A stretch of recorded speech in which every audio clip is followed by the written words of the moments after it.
Option होता था एक अलग किताब पढ़ने का हम लोग यूपी बोर्ड में, तो प्रेमचंद की कहानियाँ ही पढ़ा था। और उनकी हर कहानी आज प्रासंगिक लगती, जैसे जैसे ज़िंदगी में और कदम आगे बढ़ता चला गया उनकी हर कहानी प्रासंगिक लगती गई। और आज के दौर में किसी भी राइटर की प्रासंगिकता को टेस्ट करने का सबसे बड़ा जो पैमाना है हो सकता है वह इस समय के लोकतंत्र के लिए वो कितना ज़रूरी है और लोकतंत्र की जननी संविधान के अनुसार कितना ज़रूरी है। तो प्रेमचंद की हर कहानी, बल्कि मैं तो ये कहूँगा कि भारत का संविधान एग्जैक्टली उसी मानसिकता उसी भावभूमि पर बनाया गया है जो प्रेमचंद की कहानियों और साहित्य में मिलता है। मैं पिछले 8 साल से गांव-गांव शहर शहर जाकर संविधान की कथाएं कह रहा हूँ। प्राइमरी स्कूल से लेकर के IIT IIM तक कौन सा ऐसा प्रदेश, कौन से ऐसे जगह नहीं बची जहाँ मैंने संविधान कथाएं न कहीं ऑनलाइन पर भी उपलब्ध है। अपनी संविधान कथाओं में अक्सर मैं प्रेमचंद की कहानियों का ही जिक्र किया करता हूँ। उससे वो और ज़्यादा समझने समझाने में मदद करती है। और प्रेमचंद के जो विचार हैं वो कितने भी आधुनिक हम हो जाएं, लेकिन उससे भी आगे आधुनिकता में दिखाई देते हैं। जबकि उस जमाने में 20, 30, 40, 1930 उस दशक में चाहे वो छुआछूत का विरोध हो, चाहे सामाजिक असमानता का हो, चाहे जाति भेद का हो, चाहे गंगा यमुनी संस्कृति का हो, चाहे ऊंची और गरीब का मामला हो, हर मामले पर उनकी अधिकांश कहानियाँ या उपन्यास समय से आगे जा कर के बात करते हैं। तो मैं विशेष संदर्भ जो 3 कहानियों का उनका जिक्र करता हूँ उस पर ज़्यादा फोकस करूँगा, क्योंकि बहुत सारी बातें बहन जी ने बताई। उनकी 2 कहानी परीक्षा है। पता नहीं आप लोगों ने दोनों कहानियाँ पढ़ी हैं या नहीं, दोनों एक ही नाम से है, परीक्षा। हम लोग जैसे सरकारी नौकरी में रहे तो एक तरह से कार्यपालिका में रहे। हम लोगों का सिलेक्शन सिविल सर्विस कमीशंस करते हैं, चाहे प्रोविंशियल हो चाहे सेंट्रल, जैसे केंद्र की नौकरियों के IAS, IPS, IRS के लिए union public service commission selection करता है। तो सिलेक्शन कैसे होना चाहिए, चाहे कार्यपालिका के लिए भी या विधायिका के लिए, उसके लिए एक पहली जो प्रेमचंद की कहानी मैं आपके सामने रखना चाहूँगा वह परीक्षा का संक्षिप्त में, क्योंकि अगर आपने पढ़ी है तो और हल्के में जिस्ट में कह दूँ, नहीं तो जब रियासत, ये संविधान कथा की किताब मेरी है सरल शब्दों में 80 पेज में, इसमें कहानी उसमें है। जब और देखिएगा कि सिविल सर्विसेज में हम चाहे IAS में IPS में किन लोगों को सेलेक्ट करना चाहिए, प्रेमचंद, या इवन हमको वोट देते समय कैसे लीडर्स चाहिए, इसके लिए इससे बड़ी कहानी नहीं हो सकती पूरे दुनिया में प्रेमचंद ने जो लिख दिया है और उस समय विजुअलाइज किया है। जब रियासत देवगढ़ के दीवान सरदार सुजान सिंह बूढ़े हुए तो परमात्मा की याद आई। जाकर महाराज से विनय किया कि दीन बंधु दास ने श्रीमान की सेवा 40 साल तक की, अब मेरी अवस्था भी ढल गई, राजकाज संभालने की शक्ति नहीं रही, कहीं भूल चूक हो जाए तो बुढ़ापे में दाग लगे, सारी जिंदगी की इकनामी मिट्टी में मिल जाएगी, इसलिए हमारे जगह पर किसी और को चुन लीजिए। राजा साहब अपने अनुभवशील नीति कुशल दीवान का बड़ा आदर करते थे, बहुत समझाया, लेकिन जब दीवान साहब ने न माना तो हार कर उनकी प्रार्थना स्वीकार की, पर शर्त ये लगा दी कि रियासत के लिए मेरा दीवान आप ही आप खोजना होगा। बड़े डिटेल में सारी चीज़ें लिखी हैं, मैं जिस्ट में आऊँगा। दूसरे दिन देश के प्रसिद्ध पत्रों में विज्ञापन निकाला गया कि ये दीवान का पद खाली हो रहा है, आइए। और तरह तरह के लोग आए, किस तरह से क्या क्या हुआ वो सब वर्णन किया हुआ उन्होंने। और जो भी प्रत्याशी आए उनके रहने की व्यवस्था भी राजा ने की। एक दिन नए फैशन वालों को सूझी कि आपस में हॉकी का खेल खेला जाए। यह प्रस्ताव हॉकी के मजे हुए खिलाड़ियों ने पेश किया था। यह भी आखिर तक आखिर एक विद्या है। तो खेल हुआ। उसके बाद रियासत देवगढ़ में ये खेल बिल्कुल निराली बात थी। पढ़े लिखे भले मानुस लोग शतरंज और ताश जैसे गंभीर खेल खेलते थे। दौड़ कूद के खेल बच्चों के खेल समझे जाते थे। खेल बड़े उत्साह से जारी था। संध्या तक यही धूमधाम रही। लोग पसीने से तर हो गए। धूप गर्मी की आँख और चेहरे की झलक रही थी। हाँफते हाँफते बेदम हो गए, लेकिन हार जीत का निर्णय न हो सका। अंधेरा हो गया था। जो जस्ट क्लाइमेक्स पे सब चीजें छोड़ते हुए अंधेरा हो गया था। इस मैदान में जरा सा दूर, इस मैदान से जरा सा दूर हटकर एक नाला था। उस पर कोई पुल नहीं। पथिकों के नाले में से चलकर आना पड़ता था। खेल अभी बंद ही हुआ था और खिलाड़ी लोग बैठे दम ले रहे थे और सबको उसी नाले से होकर गुजरना था। ऐसी जगह पर खेल का इंतजाम किया गया था कि उस नाले से होकर भागना पड़ता था जहाँ रुके हुए हैं। और खिलाड़ी लोग दम ले रहे थे कि एक किसान अनाज से भरी हुई गाड़ी लिए उस नाले में आया, लेकिन कुछ तो नाले में कीचड़ था और कुछ उसकी चढ़ाई इतनी ऊंची थी कि गाड़ी ऊपर न चढ़ सकती। वह कभी बैलों को लटकाता, कभी पहियों को हाथ से धकेलता, लेकिन बोझ अधिक था और बैल कमजोर। गाड़ी ऊपर को न चढ़ती और चढ़ती थी तो कुछ दूर चढ़कर फिर खिसक कर नीचे आ जाती थी। किसान बार बार जोर लगाता और बार बार झुंझला कर बैलों को मारता, लेकिन गाड़ी उभरने का नाम न लेती। बेचारा इधर उधर निराश होकर ताकता, मगर वहाँ कोई सहायक नजर न आता। गाड़ी को अकेले छोड़कर कहीं जा भी नहीं सकता। आपत्ति में फंसा हुआ था। इसी बीच खिलाड़ी हाथों में डंडे लिए घूमते घामते इधर से निकले, सारे के सारे खेलने के बाद। किसान ने उनकी तरफ सहमी से आंखों से देखा और किसी से मदद मांगने का साहस न हुआ। खिलाड़ियों ने भी उनको देखा, मगर बंद आंखों से, कि जिनमें सहानुभूति न थी। उनमें स्वार्थ था, मद था, मगर उदारता और वात्सल्य का नाम भी न था। लेकिन उसी समूह में एक ऐसा मनुष्य था जिसके हृदय में दया थी और साहस था। आज हॉकी खेलते हुए उसके पैरों में चोट लग गई थी। लंगड़ाता हुआ धीरे धीरे चला आता था। अकस्मात उसकी निगाह गाड़ी पर पड़ी, ठिठक गया। उस किसान की सूरत देखते ही सब बातें ज्ञात हो गई। डंडा एक किनारे रख दिया, कोट उतार डाला और एक किसान के पास जाकर बोला, मैं तुम्हारी गाड़ी निकाल दूँ। किसान ने देखा कि गठे हुए बदन का लंबा आदमी सामने खड़ा है। झुककर बोला, हुजूर, मैं आपसे कैसे कहूँ? युवक ने कहा, मालूम होता है तुम यहाँ बड़ी देर से फंसे हो।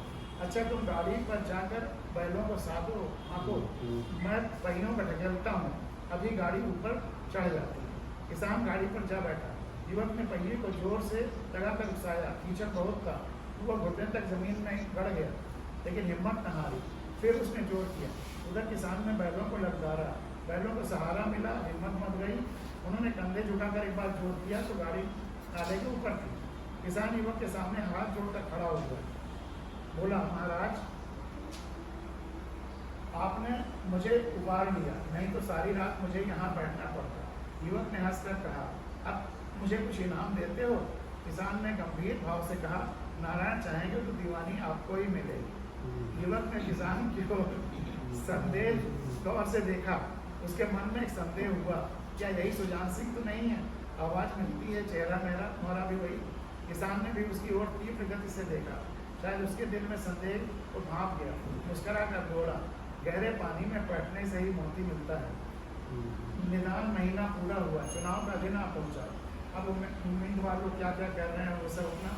संध्या समय राजा साहब का दरबार सजाया गया। शहर के रईस और धनाढ़ लोग, राज्य के कर्मचारी और दरबारी तथा दीवानी के उम्मीदवारों का समूह सब रंग बिरंगी सज धज बनाए दरबार में आ बिराजे। उम्मीदवारों के कलेजे धड़क रहे थे।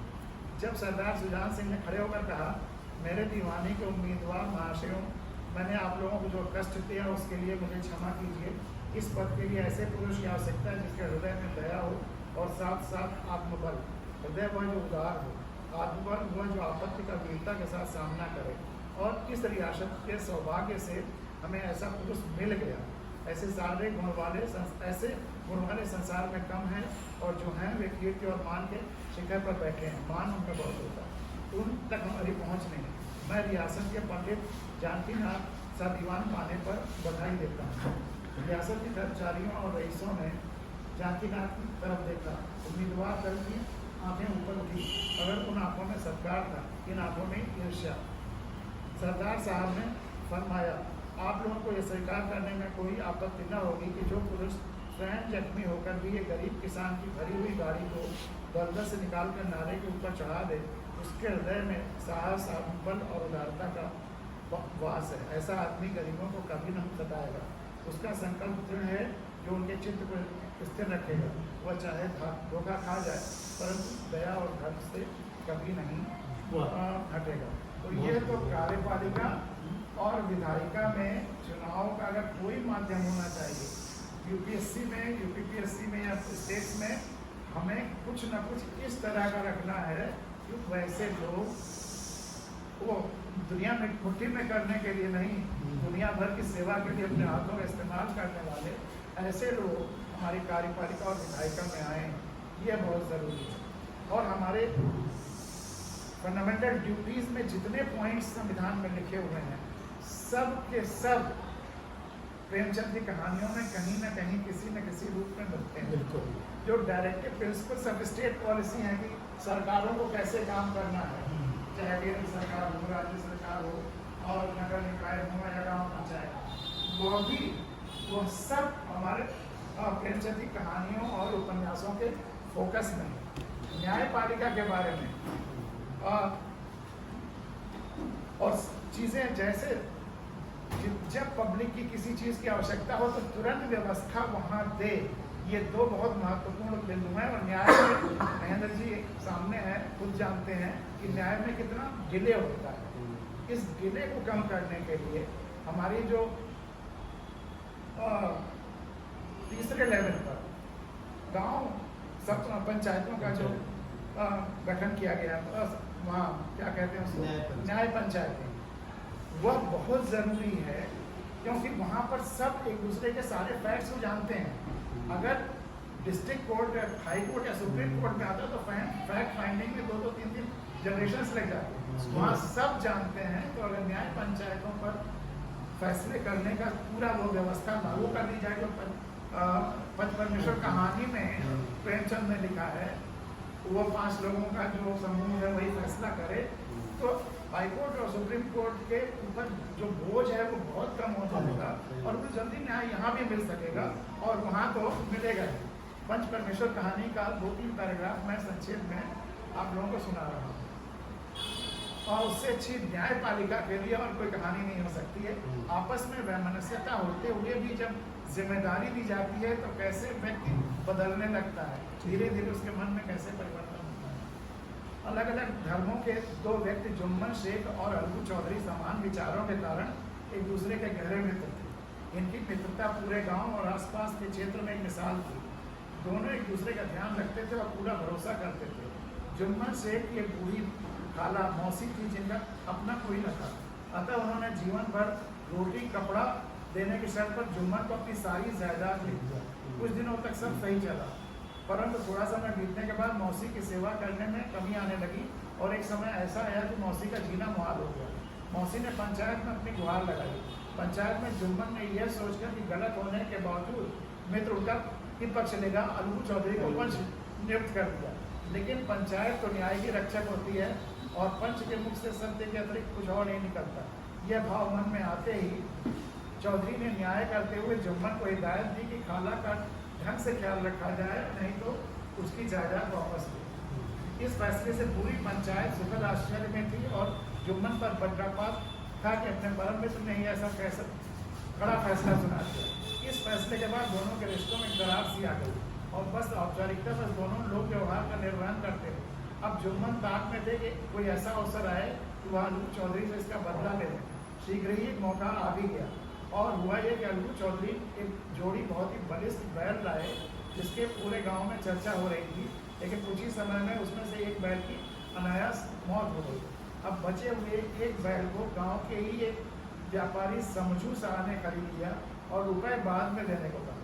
समझू शाह गाँव में ही घी गुड़ लाद कर शहर को ले जाते थे और वहाँ से तेल नमक लाद कर गाँव लाते थे। इस स्वस्थ बैल को पाकर उन्होंने बैल के स्वास्थ्य की चिंता किए बिना अब शहर के दिन में कई चक्कर लगाने लगे, लेकिन बैल के चारा पानी की व्यवस्था ढंग से नहीं की। अतः एक दिन सामान से भरी हुई गाड़ी धोने के प्रयास के रास्ते में ही बैल की मृत्यु हो गई। समझू शाह ने इसकी जिम्मेदारी अलगू चौधरी पर डाल दी। मृत्यु मूल्य देने से मना करने लगा। अब अलगू चौधरी ने पंचायत बुलाई तो समझू साहब ने चालाकी से जुम्मन से का नाम पंच के लिए प्रस्तावित कर दिया कि वो बदला लेंगे। अब न्याय की पीठ पर जुम्मन थे और इस बात का बोध होते ही पंचायत न्याय का मंदिर है और पंच के मुंह में सत्य की वाणी निकलती है। जुम्मन ने निर्णय दिया कि समझू साहू अलगू चौधरी के बैल का मूल्य दें, क्योंकि जब उसने बैल खरीदा था तो बैल पूरी तरह से स्वस्थ था। बैल को ढंग से न रखने के कारण वो कमजोर हुआ और अधिक बोझ पड़ने पर मर गया। इस फैसले को सुनकर एक बार फिर पंचायत में खुशी की लहर दौड़ गई और सभी न्याय और सत्य की विजय पर झूमने लगे और पंच को परमेश्वर मानकर उसकी जयगार करने लगे। तो ये है अब एक तीसरी कहानी का बहुत संक्षेप में, और ये कहानी दूसरी वाली जो परीक्षा कहानी है, दूसरी वाली जो परीक्षा कहानी है उसके आधार पर एक मंचित नाटक, और उससे अच्छा नाटक मैंने आज तक नहीं बनाया। उसके मेन 2-3 पॉइंट्स हैं।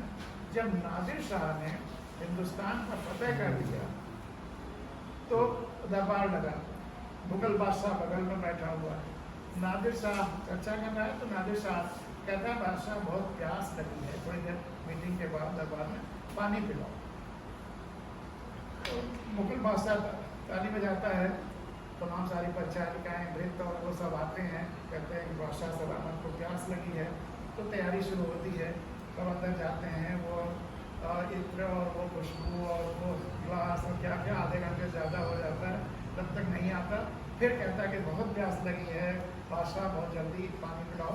फिर ये ताली बजाता, फिर वही सब आते हैं, फिर कहता है जल्दी लाओ बादशाह सलामत को बहुत प्यास लगी है।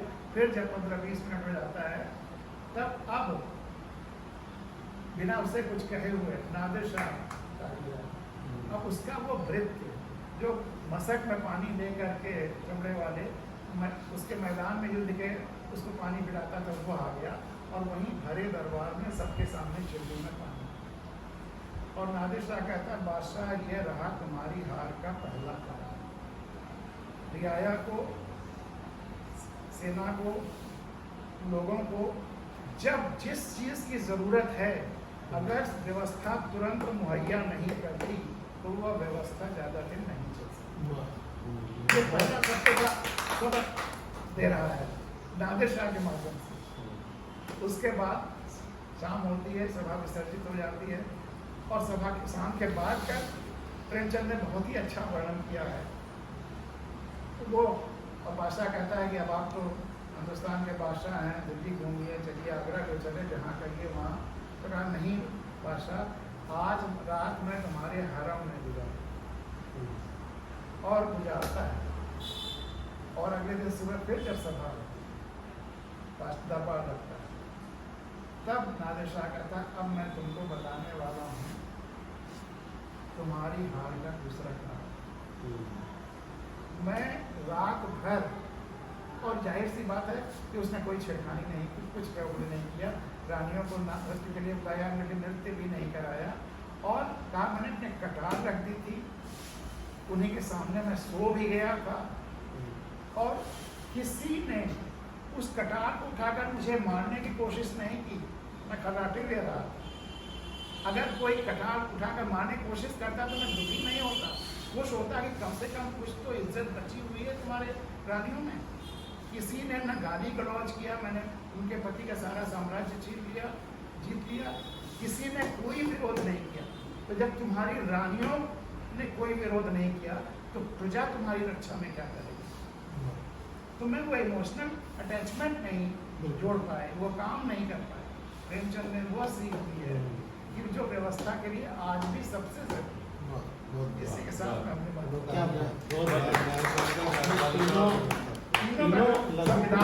तीनों कहानियों के माध्यम से आपने जिस विषय पर हमने गोष्ठी रखी है